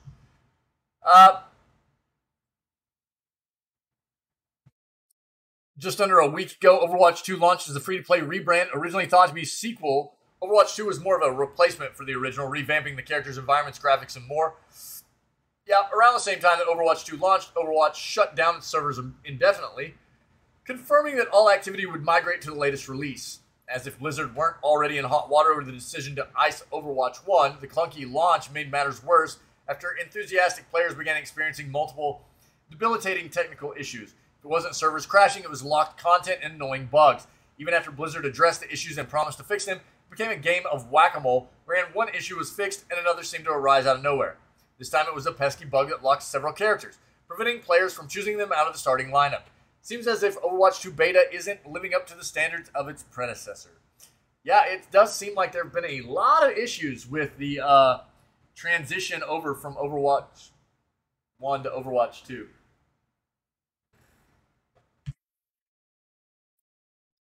Blizzard. Again, we talked about this. This is in yesterday's, this is the last article we touch on at the end of yesterday's news segment. So if you're interested, go check out October 11th's news segment. Towards the end of it, we address all of what has been revealed so far, which is just basically an announcement of the Don't Hug Me, I'm Scared team working on developing a video game, okay? And that's basically most of that article, okay? Invincible video games officially in the works. Video games based on Skybound's long-running superhero series Invincible are now confirmed to be in the works. In recent years, Skybound has been expanding Invincible in a number of different ways. Not only is there an ongoing animated series on Prime Video that has been renewed for 3 seasons, but a live-action movie adaptation of the comic book has been in development since 2017. I didn't know that. Now, the property seems poised to make its next major leap to the realm of video games. Skybound Entertainment announced today that it plans to kick off a number of new initiatives next year with Invincible to celebrate the 20th anniversary of the series. While most of these announced plans involve re-released versions of various comics, Skybound also flippantly added that it will unveil new, quote, apparel, collectibles, tabletop games, video games, and more. This footnote related to video games is incredibly interesting and marks the first time that Invincible will be associated with the gaming medium. Even though Invincible now might become a video game in some capacity, we still don't know what this will end up looking like. While a AAA open-world experience similar to Marvel's Spider-Man seems completely out of the question, Skybound has collaborated with numerous video game developers in the past on projects like The Walking Dead, Saints and Sinners, Telltale's The Walking Dead, and many others. Personally speaking, I've been voicing for years that Invincible is perfect for becoming a fighting game of some sort. The Invincible comic book series features a vast array of characters, all of which boast their own unique abilities and skills. Not to mention one of Invincible's most prominent qualities involves its over-the-top hyper-violence. Yes, combining this cast of characters with the stylized violence seen in the comic series would make for a great fighting game, but it remains to be seen if my own dream ever becomes reality. We'll see. We will see. Probably in the near future. Okay, mobile games coming soon to Netflix. we already know that Netflix has a roughly, catalog of 30 games available at this point for subscribers of their service. And they can all be accessed on their app with no in-game microtransactions on any of the games, no in-game ads, anything like that. It's just games. That's it. You don't have to worry about anything else. If you're a subscriber to their platform, you can play these games for free. And they've got some notable ones on there. Oxenfree. Why am I blanking? Dude, there was a huge edition they got.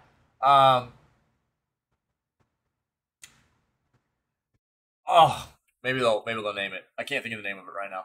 But there's roughly 30 at this point. They're supposed to have 50 games on their platform by the end of the year, which means we should be having like 20 more games come to their platform by the end of the year, right? We already knew that Assassin's Creed stuff was coming for them. Compass Point West Point. First released on app stores all the way back in 2015, Netflix at Tudum 2022 announced that it'll be refreshed and headed to Netflix games shortly. Comes to Netflix via their acquisition of Next Games.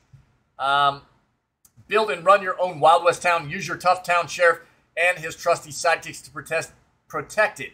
Don't let Driller and his henchmen get their filthy hands on the black gold beneath your land. Hello Kitty Happiness Parade.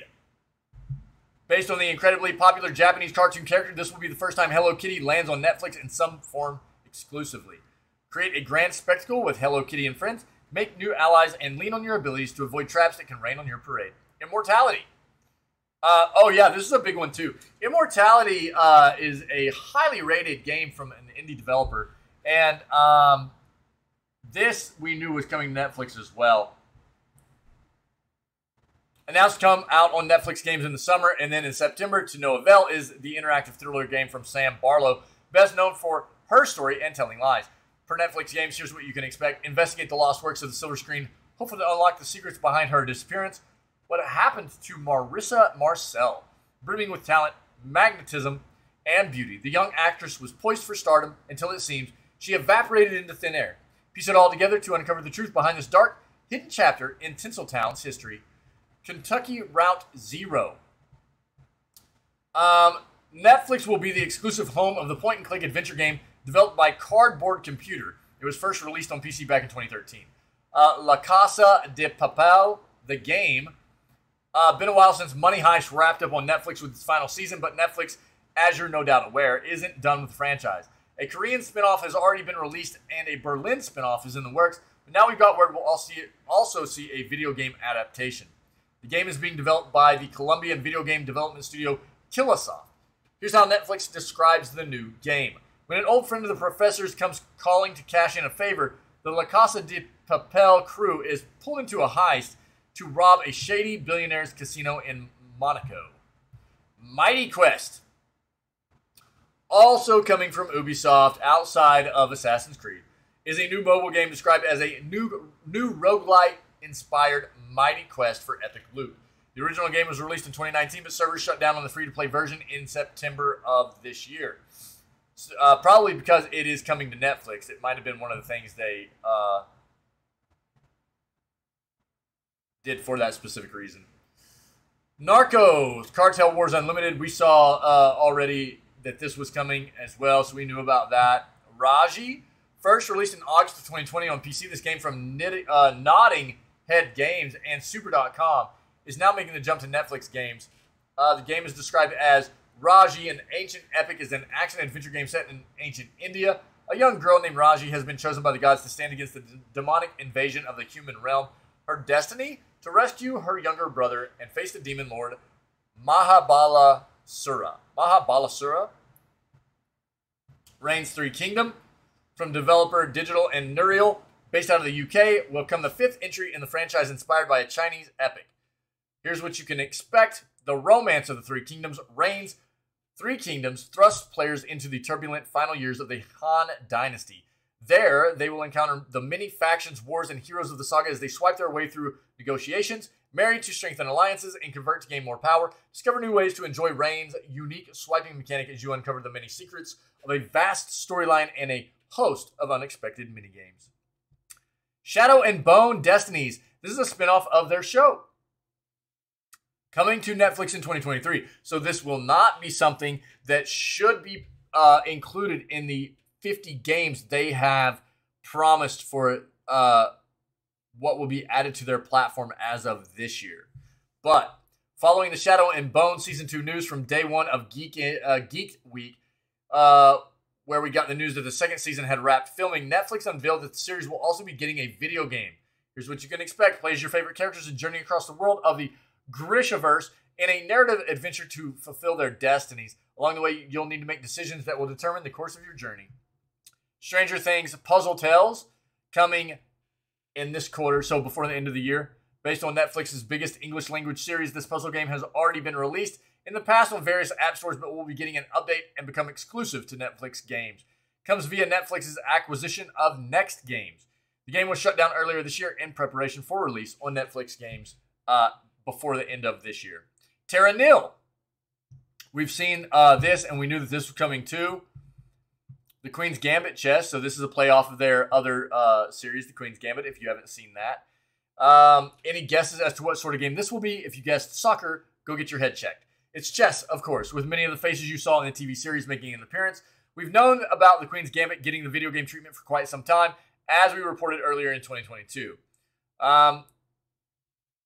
Too Hot to Handle. Another Netflix show getting adapted into a video game is Too Hot to Handle, which is Netflix's dating reality series that is now into its third season in 2022 and will be renewed through the fourth season. Here's what you can expect. Meet and mingle with sexy singles, all vying for your affection in this game based on Netflix's hit reality series, Too Hot to Handle. Will you give in to temptation or hold out for deeper emotional connections? The choice is yours. Nice. Valiant Hearts sequel. In 2014, Ubisoft released the single-player puzzler Valiant Hearts, developed by Ubisoft Montpellier. Now coming up to a decade later, Ubisoft confirmed a new sequel to the original game that is on the way to Netflix games. Psych, I know, dude. Language pleb. Leave me alone. All right? Yo, I was calling you out earlier. That's all that they've announced, but that's a lot of stuff right there. I figured we'd get a lot of stuff for Netflix coming up pretty soon because, again, we're like 2.5 months away to the end of the year, and they only have 30 games only. They have 30 games on their platform currently. So, yeah, I was trolling you a little bit. I didn't know if you were hanging out yet. I'll tell you about it.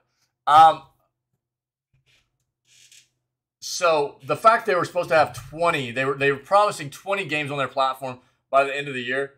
You know, we're gonna keep seeing a plethora of games kind of thrown out on their platform before the year ends, and that's a lot. That's a lot right there. Yeah, we just read an article. We had an article pulled up about League of Legends, man, and I was.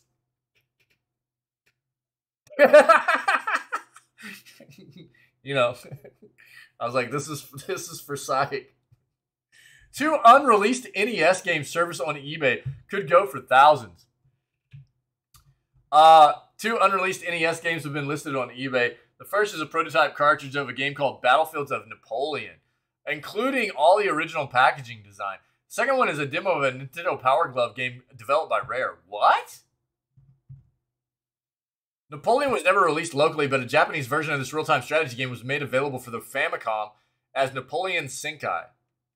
The Rare title was a consumer electronics show sample that never saw the light of day. Former programmer Paul Byford describes that as a puzzle game where the cursor was a disembodied hand, and you made different gestures to complete tasks, such as punching rocks and turning keys. How are you today, Sight? By the way, buddy, what's up, dude? The Rare title was a consumer electronics show sample that never saw the light of day. Former programmer Paul Byford describes it as a puzzle game where that's what I just read, sorry. The Video Game History Foundation is now trying to secure funding from supporters to acquire both of these NES cartridges. Founder and co-director Frank Cifaldi thinks the sale of these cartridges on eBay could be well into the thousands. Yeah. If you would like to help, his direct messages are open on Twitter. Look at this, dude. Wow. Oh, I'm good, buddy. Yeah. Yeah, I'm good. Thanks, man. Thanks for asking. I'm good, dude. I'm good.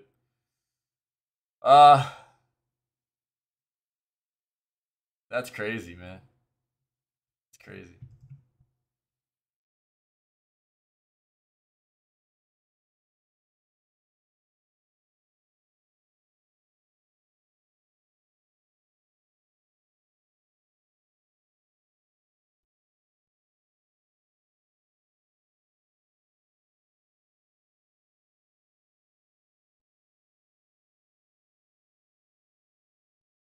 Both of these are really cool. The first one, Battlefields of Napoleon, is a completed game. When I say completed, I mean the packaging is done. It comes with the actual files that would be mailed to Nintendo for printing.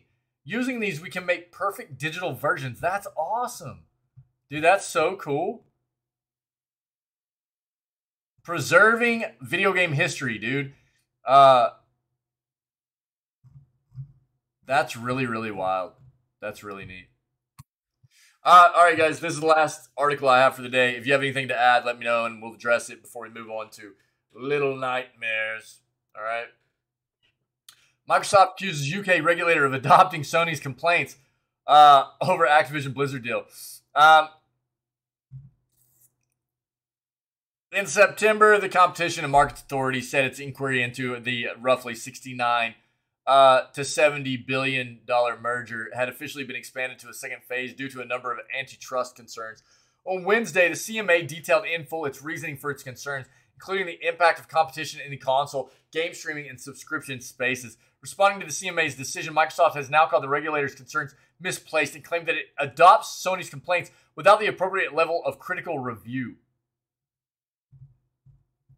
These, quote, these unsupported theories of harm are not sufficient to justify a reference to Phase 2, Microsoft said. The suggestion that the incumbent market leader with clear and enduring market power could be foreclosed by the third largest provider as a result of losing access to one title is not credible, it added. While Sony may not welcome increased competition, it has the ability to adapt and compete.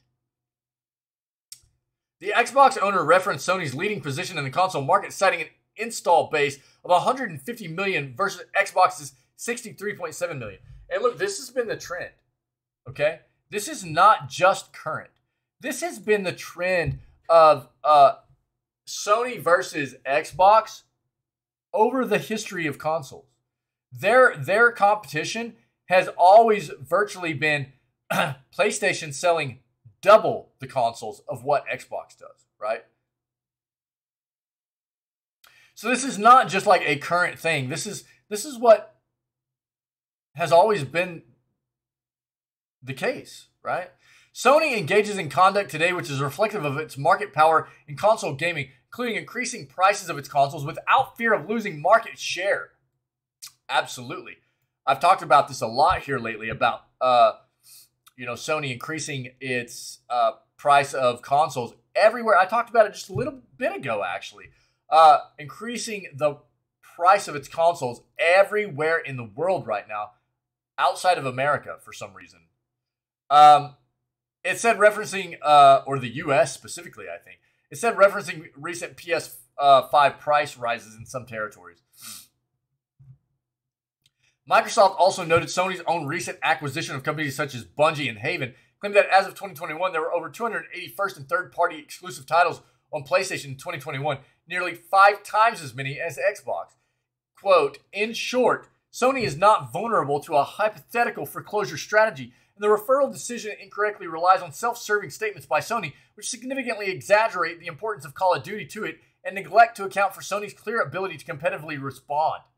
While Sony may not welcome increased competition, it has the ability to adapt and compete. Gamers will ultimately benefit from this increased competition and choice. Microsoft reiterated its intention to keep Call of Duty on PlayStation consoles, claiming that taking the series away from the rival console would tarnish both the Call of Duty and Xbox brands. The company also argued that bringing Activision Blizzard games to Game Pass would offer players more choice. Finally, Microsoft stated that if players were to choose to leave PlayStation for Xbox, it would be because Xbox is offering that additional choice over its competitor. Agreed. Should any consumer decide to switch from a gaming platform that does not give them a choice as to how to pay for new games, PlayStation, to one that does, Xbox, then that is the sort of consumer switching behavior that the CMA should consider welfare enhancing and indeed encourage. It's not something that the CMA should be trying to prevent. In the CMA's extensive summary of its decision to expand its inquiry, it said its concern the deal could harm PlayStation and other game subscription services should Microsoft make Activision Blizzard content exclusive to its platform. The regulator says it's also concerned that Microsoft could use this content to outcompete game streaming rivals such as Amazon and Nvidia. After examining a range of evidence, the CMA believes that the merger meets the threshold for reference to an in-depth Phase 2 investigation, giving rise to a realistic prospect of a substantial lessening of competition in gaming consoles, multi-game subscription services, and cloud gaming services, it said. The proposed acquisition is currently being scrutinized by regulators around the world amid antitrust concerns during a time of increasing consolidation in the gaming industry. Phase 2 of the CMA's investigation has seen it appoint an independent panel to scrutinize the deal in further detail and evaluate if it's more likely than not to result in a substantial lessening of competition. Ultimately, the CMA has the authority to block mergers and acquisitions from being completed if what it determines to be appropriate action isn't taken to address a lessening of competition. Oh, man. I don't think that Microsoft is wrong here in their statements necessarily. Look, I mean, we talked about this from the get-go of what this merger meant, right? This acquisition meant. Ultimately, is it bad for competition? To an extent, yeah. I don't think there's any denying that. And that is part of what is bad with any kind of acquisition, especially notable big acquisition in the gaming industry. In any industry, it removes competition, and competition is a very necessary piece of business, right? We need competition as consumers. We need these businesses to have healthy competition. We see it in the gaming industry, you know, how it can affect things where there's not good competition. I'll give you examples of specific developers like EA having a strong foothold in certain genres, especially like in sports. You know, you talk about games like the American football, NFL games. They've had Madden forever, right? And there's nothing to compete. So there's not much in the space of what EA does for that franchise that prompts them to need, you know, for a feeling of them needing to do anything to improve that game moving forward. More of what they focus on is how can they make more money, right? How can they make more money? Because what is there to prompt them to create a better quality product? There's no competition, so nothing really. Anybody that wants to play an NFL game is going to play that game. And that's where not having competition is really, really bad. And that's just an example, right? So, I mean, anytime you talk about, and this is a major, major, major acquisition. This is if this comes to fruition, this is going to be the biggest, by far, acquisition of a gaming, you know, of one studio developer buying another in the history of gaming. To this point, anyways. It's massive. And while Call of Duty is absolutely at the core of what is being disputed, you know, of this dispute for sure, there's a lot of, you know, the portfolio that comes along with everything that is Activision Blizzard and falls into the hands of Xbox is massive. It is massive. And but there's two sides to this coin. Activision Blizzard has been a terrible place for a very long time, in my opinion. Whether you talk about the way they approach the development of their games and the quality of their products and things like that, or actually, everything that we found out about the terrible mismanagement of their company that has gone on for such a long time. And while they've made strides, I think, to change that, there are still people in that company that I think don't need to be there, and they've had trouble ousting Bobby Kotick. I think that ultimately the best thing that could happen for Activision Blizzard is for Xbox to take over and right the ship, So we've talked a lot about these kinds of things, and, obviously Sony doesn't want this to happen because Sony has been ahead of Xbox forever in the console wars. And this is an absolutely turning of the tides kind of event that would happen. And I think that, especially seeing everything that PlayStation has been dealing with here lately, a lot of what PlayStation has been up to, in my perception, the things that I'm seeing from them is very off-putting. I don't think that they have a real clearly definitive or well-defined direction towards trying to provide quality content or for their fan base and their community anymore. It seems like a company that has been overtaken by greed is what I see. And I feel like they've lost a lot of who they were. I've seen this happen to companies before, especially in the gaming industry. And Xbox seems to be trending the right way. And this would just be like the cherry on top for them to kind of really, it'd be a huge blow for PlayStation. And it would be just a significant thing for Xbox. So is there an amount of anti-competitiveness that's going to come along with it? Yeah, because inherently, anytime, whether it be Sony taking on Bungie or Microsoft buying Bethesda, there is anti-competitiveness that comes along with that. And the bigger the merger, the bigger the acquisition, whatever, the more inherently issues of anti-competitiveness come along with it. But I think that a lot of these quotes from Microsoft are very well stated in addressing, what is going on here, and Sony's just not willing to be competitive in the market because of where they've set for such a long time, right? Xbox is playing a very good game here in the industry, and Sony just doesn't want to play, right? That's the way it definitely comes off, in my eyes anyways, with everything that I've seen.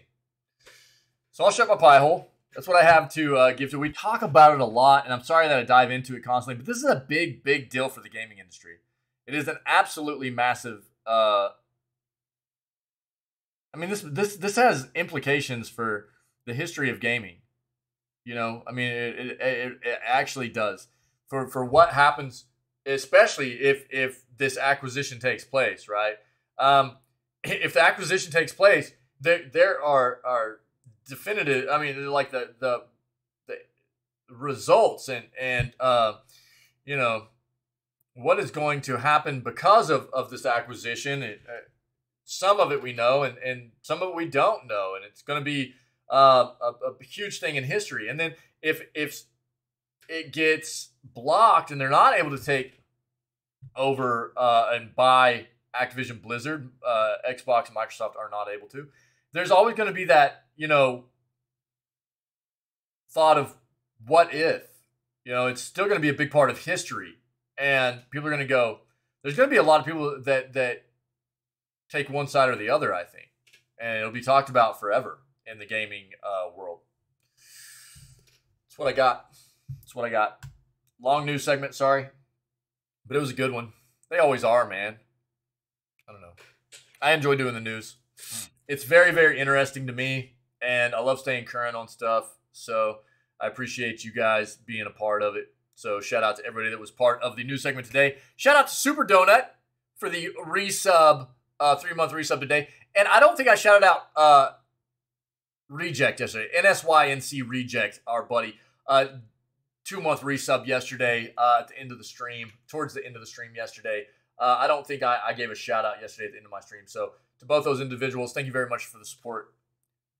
Everybody that's part of this community, doing what you do, just being a part of here, part of what we do here is all I could ever ask. And I appreciate it very much. So if you're viewing this content on YouTube and you're enjoying what you're being exposed to here with video gaming news, see what you can do about coming and hanging out with myself, the rest of this community. We go live at 6 a.m. CST every single day.